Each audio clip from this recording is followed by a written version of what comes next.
Alright, so Elden Ring Nightreign just launched, and today we're going to be having a look at its performance on the RTX 5070 Ti. That again is paired with a 13900K CPU. It's a new CPU that I got recently, and then also 7200 megatransfers per second, CL34 memory, 32 gigabytes of it, and right off the bat, I just wanted you to notice the frame time graph here. You can just see that we just landed and it's got these spikes, right? Every second there's a spike, and the frame time or the frame rate shows us 59 frames per second, right?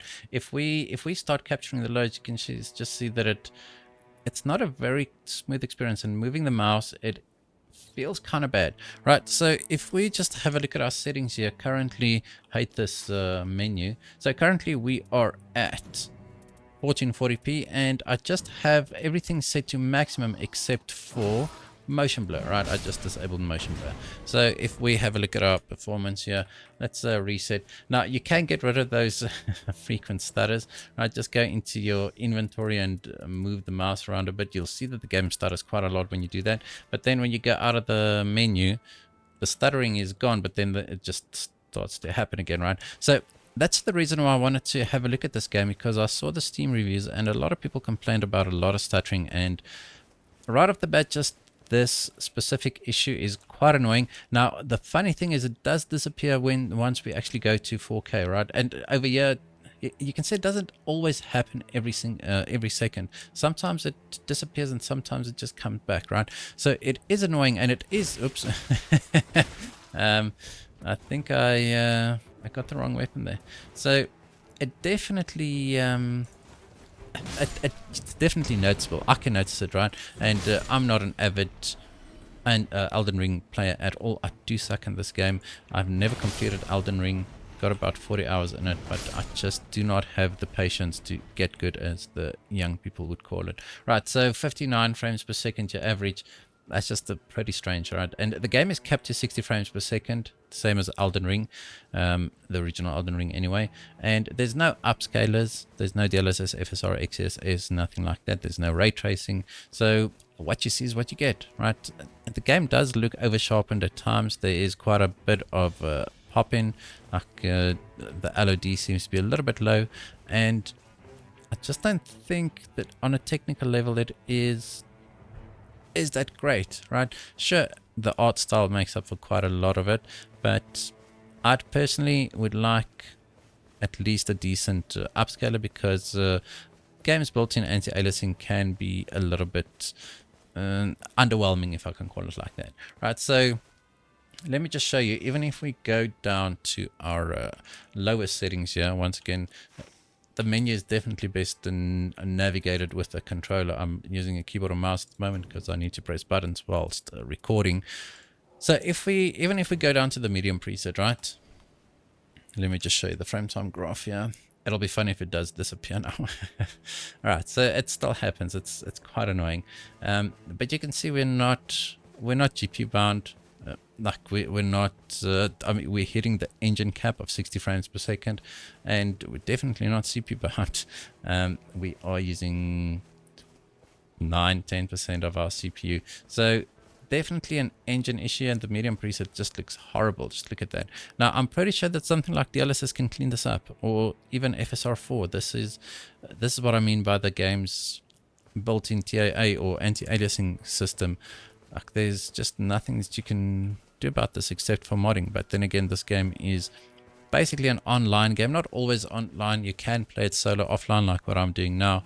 And I'm actually curious to see if the mods work on this for unlocking the frame rate, that kind of stuff. But anyway, this is the experience currently. Now, if we go and oh, that's wrong button again.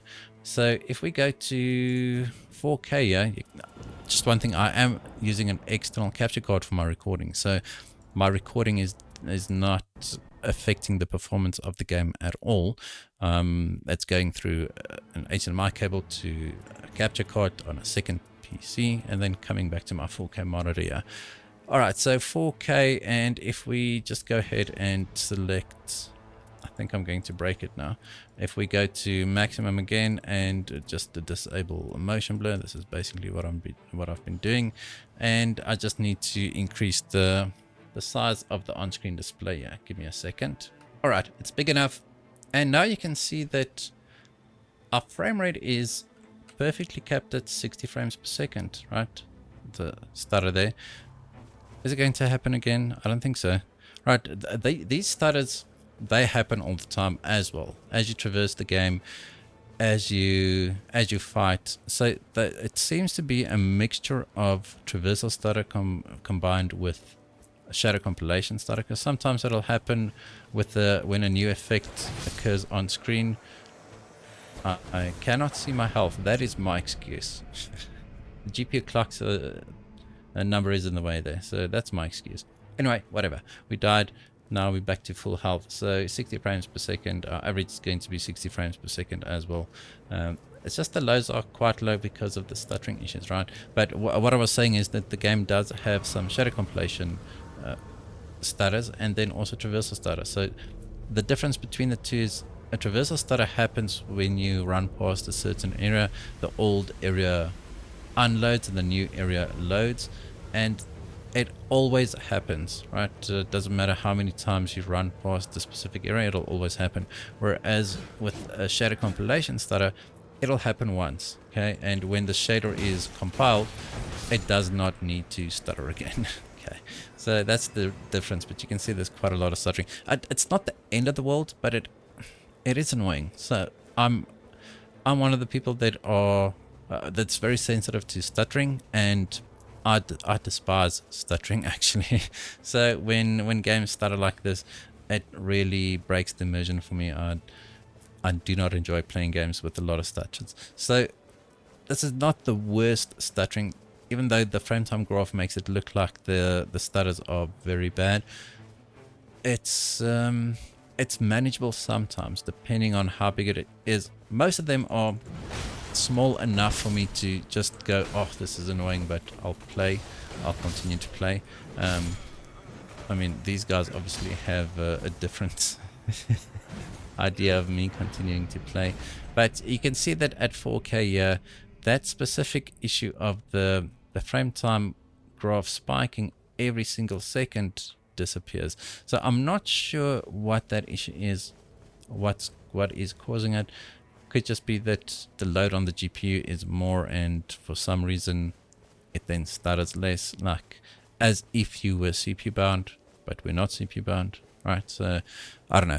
Anyway, I think it's pretty much the same as the first game, although I do think that the first game had quite a lot more stuttering issues. I remember playing the game, the first one at launch, and the traversal stutter in that one was horrible. I'm going to do one more test here. I'm going to just drop it down to the low preset or the medium preset. Again, you're at 4K. I just want to see if that actually starts happening again. Alright, so the medium preset, so our GPU load should be a little bit less. Nah, it's not really. Right, we're still sitting at almost 70% GPU usage. But now it looks like I don't know, the stuttering, it's very weird. The frame times are very, very weird in this game. The frame time now is kind of flat, but even standing still, you'll see that there's quite a lot of spikes. Sure, the game, you can see that the lighting is dynamic, right? It is updating in real time. So it's not as if we're standing still that nothing happens. It's that there's definitely stuff happening in the background. But like that stutter over there, that was a little bit of a bigger one, and something that would annoy me, and something that most people would notice, right?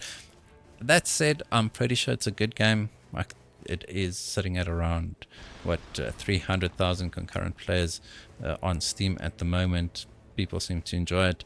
It's just the performance stuttering issues that it's a little bit disappointing, and then also lack of any other upscaling or anti-aliasing solutions.